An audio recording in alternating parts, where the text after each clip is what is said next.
చాలా మందిలాగే నేను అనుకునేవాణ్ణి ఇస్లాం కత్తితోనే వ్యాపించిందని. ఆ ఆలోచనతోనే ఇస్లాంను ఒకసారి అధ్యయనం చేద్దామని నా పరిశీలన మొదలుపెట్టాను. నా పరిశీలనలో ఒక సంఘటన నా హృదయాన్ని హత్తుకుంది. వృద్ధాప్య భారంతో అడుగు తీసి అడుగు వేయలేని పండు ముసలి ఒక ఆమె, కాని తాను నమ్ముకున్న మిథ్యా దైవాలపై విశ్వాసం మాత్రం బలహీనమైనది కాదు. మక్కాలో ఎవరో ముహమ్మద్ అంట ఒకే దైవం అంటూ సందేశం ఇస్తూ తిరుగుతున్నాడట అని తెలుసుకుంది. అందరూ ఆ సందేశాన్ని స్వీకరించి ముస్లింలు అయిపోతున్నారట. రేపో మాపో నేను కూడా అతని మాటల వలలో పడి ముస్లిం అయిపోతానేమో, మా తాత ముత్తాతల ధర్మం విడిచిపెడతానేమో అని కంగారు పడుతూ మక్కా వదిలి ఎక్కడికైనా దూరంగా వెళ్లిపోవాలని, అక్కడ ముహమ్మద్ పేరే వినపడకూడదని నిర్ణయించుకుంది. పెట్టే బేడా సర్దుకుని బయలుదేరింది ముసలమ్మ. దారిన పోయే ప్రతి ఒక్కరిని అడుగుతూ ఉంది, బాబు ఆ మూట కొంత దూరం మోసి సహాయం చేయండి అని. కానీ ఎవరు సహాయం చేస్తారు? ఎవరి పనులు వారివి. ఆమె మనసులో అలజడి మొదలైంది. ఏమిటి, నాకెవరూ సహాయం చేయట్లేదు, ఇంక నేను ఈ నగరాన్ని వదిలి వెళ్ళిపోలేనా? ఈ ఆలోచనల అలజడిలో ఉండగానే దూరం నుండి ఓ స్వరం వినపడింది. అమ్మా, చీకటి పడుతుంది, ఇక్కడేం చేస్తున్నావు? సహాయం ఏమన్నా కావాలా అని. ఆ మాట విన్నంతనే ముసలమ్మ ఆనందానికి అవధుల్లేవు. అవును, నాకు సహాయం కావాలి నాయనా. కాస్త ఈ మూట ఎత్తుకొని నన్ను ఈ నగరం నుంచి మరొక ప్రదేశానికి చేరవేయగలవా?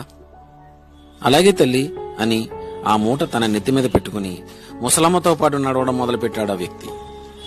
దారిలో, అమ్మా, ఈ నగరంలో అన్ని సౌకర్యాలు ఉన్నాయి కదా, నువ్వు ఎందుకు ఈ నగరం వదిలి వెళ్ళిపోవాలనుకుంటున్నావు అని అడిగాడు.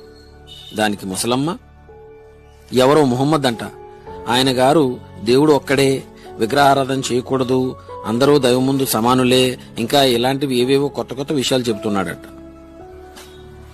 ఆయన మాట విన్న ప్రతి ఒక్కరూ ఆయన చెప్పిన విధంగా మారిపోతున్నారంట. నేనైతే ఆయన మాట విని ఆయన ధర్మం స్వీకరించలేను, మా తాత ముత్తాతల ఆచారాల్ని వదులుకోలేను. ఆమె ఎలా చెబుతూ ఉండగానే గమ్యం వచ్చేసింది. ఇక ఆ వ్యక్తి ఆ ప్రదేశాన్ని శుభ్రం చేసి ఆమె సామాన్లన్నీ జాగ్రత్తగా అప్పచెప్పి, అమ్మా వెళ్ళొస్తా, జాగ్రత్త అంటూ అక్కడి నుంచి బయలుదేరబోయాను. ఇంతలో ఆమె, బాబు, నేనెంత ప్రాధేయపడినా నాకెవరూ సహాయం చేయలేదు, నా వైపుకు చూడ్డానికి కూడా ఎవరూ ఇష్టపడలేదు. అటువంటిది నువ్వు అడగకుండానే నా దగ్గరికి వచ్చి మీకు ఏ సహాయం కావాలి అని అడిగావు. నువ్వు అమ్మా అని పిలుస్తుంటే ఆ ఆప్యాయత వర్ణించలేనిది.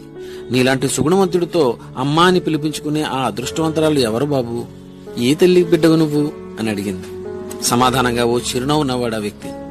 చెప్పు బాబు, నువ్వు ఏ కన్న తల్లి బిడ్డవి అని మళ్ళీ అడిగింది.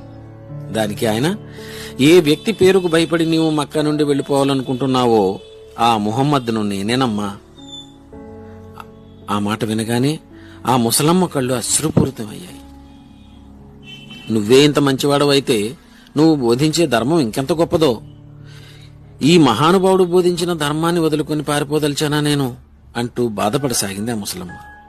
మా తాత ముత్తాతల ఆచారాల కంటే దేవుని ఏకత్వాన్ని, మానవ సమానత్వాన్ని, సాటి మానవుల పట్ల సహాయ గుణాన్ని నేర్పే నీ ధర్మమే ఇకపై నా ధర్మం అని చెప్తూ చెమ్మగిల్లిన కళ్లతో ముసలమ్మ ఇస్లాం ధర్మం స్వీకరించి ముస్లింగా మారిపోయింది.